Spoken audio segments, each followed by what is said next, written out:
अस्सलामुअलैकुम दोस्तों, मेरा नाम है वकास हैदर और आप देख रहे हैं हैदर टीवी। दोस्तों, इस वक्त दुनिया में 200 से ज़्यादा ममालिक हैं, लेकिन जापान एक ऐसा कंट्री है जो कि किसी और कॉन्टिनेंट से मैच नहीं होता। यहाँ के लोग एक अलग ही दुनिया में रहते हैं। आज की इस वीडियो में मैं आपको जापान में मौजूद ऐसी चीज़ों के बताते हैं अपना काउंटडाउन। सब्सक्राइब करें हैदर टीवी को और बेल आइकन को दबाएं इन्फॉर्मेटिव वीडियो सबसे पहले देखने के लिए।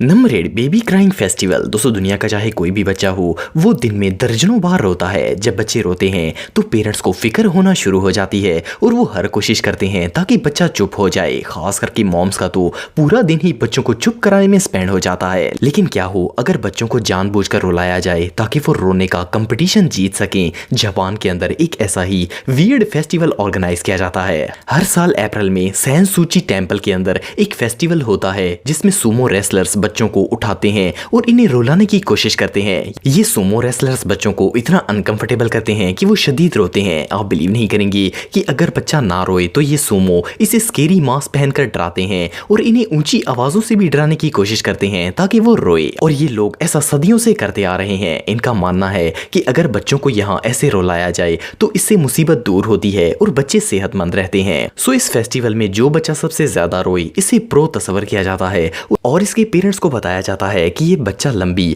और सेहतमंद जिंदगी बसर करेगा। इससे ज्यादा नॉनसेंस हरकत और भला क्या हो सकती है।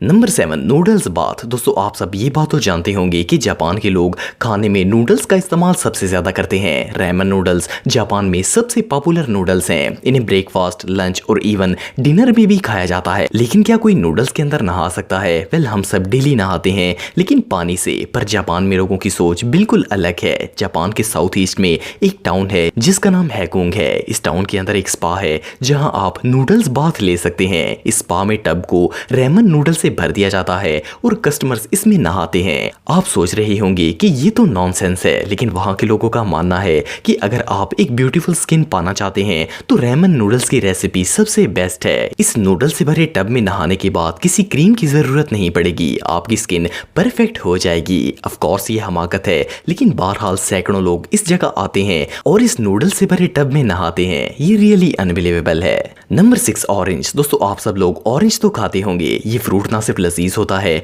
बल्कि इसमें विटामिन भी बहुत ज्यादा होते हैं। अगर माल्टे की शेप देखें तो ये गोल होता है। दुनिया में जहां भी इनकी फार्मिंग की जाती है वहां चाहे टेस्ट में ये डिफरेंट हो, लेकिन ऑरेंज की शेप और कलर बिल्कुल सेम होता है। पर जापान में ऐसा नहीं होता। जापान के अंदर आपको गोल नहीं बल्कि पेंटागोन शेप के माल्टे देखने को मिलते हैं। इस फ्रूट को गोकाकू नो लेयाकन कहा जाता है। ये जापान के इलाके यावाटाहामा में ग्रो किए जाते हैं। इनकी सिर्फ शेप ही यूनिक नहीं होती बल्कि वहां के लोग इसे गुड लक फ्रूट तस्वर करते हैं। जब भी किसी स्टूडेंट को एग्जाम देने के लिए जाना होता है तो वो इस ऑरेंज को खाता है ताकि वो पास हो जाए। गोकाकू नो लेयाकुन का मतलब ये होता है कि sweet smell of success in exam means के इनके मुताबिक इस फ्रूट को खाने के बाद इम्तिहान में कामयाबी पक्की है। बाय द वे, ये फ्रूट नेचुरली ऐसा नहीं होता बल्कि इसे पेंटागन शेप के बॉक्स में डालकर इस तरह ग्रो किया जाता है। जो भी हो, इस ऑरेंज की लुक वाकई में कमाल की है। Number 5, Godzilla. दोस्तों, अगर आप हॉलीवुड मूवीज देखते हैं तो आपने गॉडजिला फिल्म देखी होगी।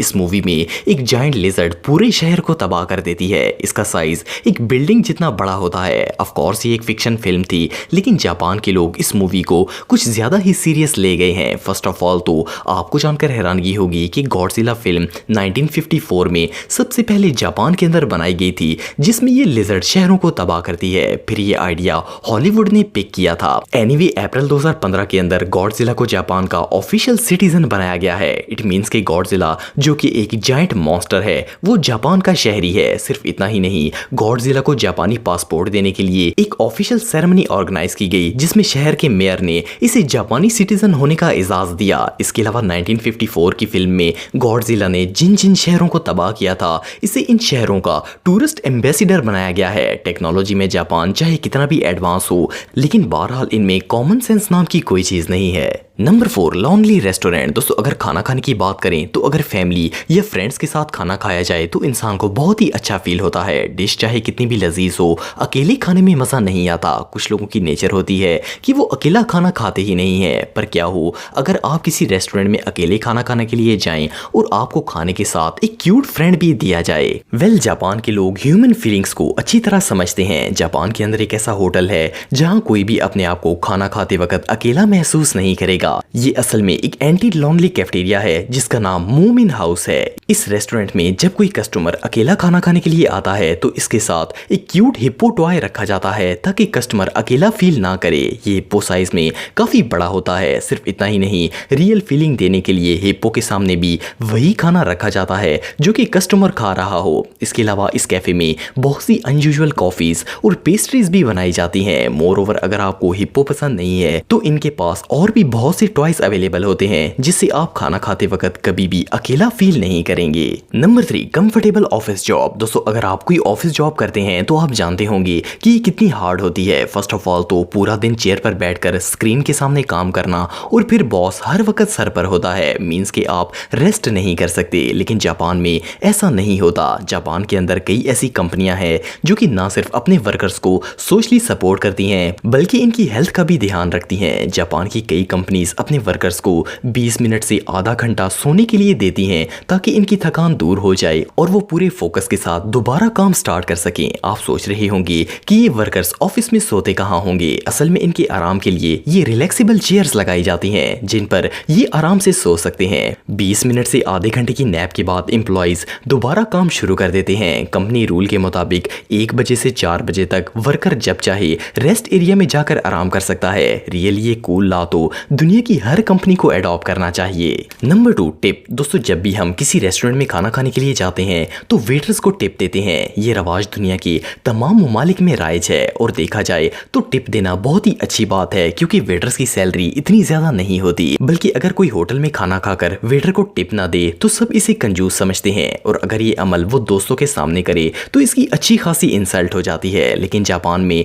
बाकी दुनिया से बिल्कुल ऑपोजिट ट्रेडिशंस पाए जाते हैं। फॉर एग्जाम्पल अगर आप अपने मुल्क में किसी को टिप देंगे तो वो खुश होगा, लेकिन अगर आप जापान के अंदर किसी वेटर को टिप देंगे तो इसे गुस्सा आ जाएगा। जापान में लोग टिप लेने को अपनी इंसल्ट समझते हैं। जापानीज वर्कर दुनिया के बाकी ममालिक के मुकाबले बहुत ही मेहनती होते हैं और इनकी सर्विस से हर कस्टमर सेटिस्फाई होता है, लेकिन ये टिप लेना बिल्कुल पसंद नहीं करते। इनकी सर्विस के लिए एक सिंपल सा थैंक यू इनफ होता है। अगर कोई टूरिस्ट जापान में वेटर को टिप देता है तो वो इसे ले लेते हैं ताकि वो हर्ट ना हो, जबकि अपने लोगों से ये लोग किसी सूरत टिप नहीं लेते।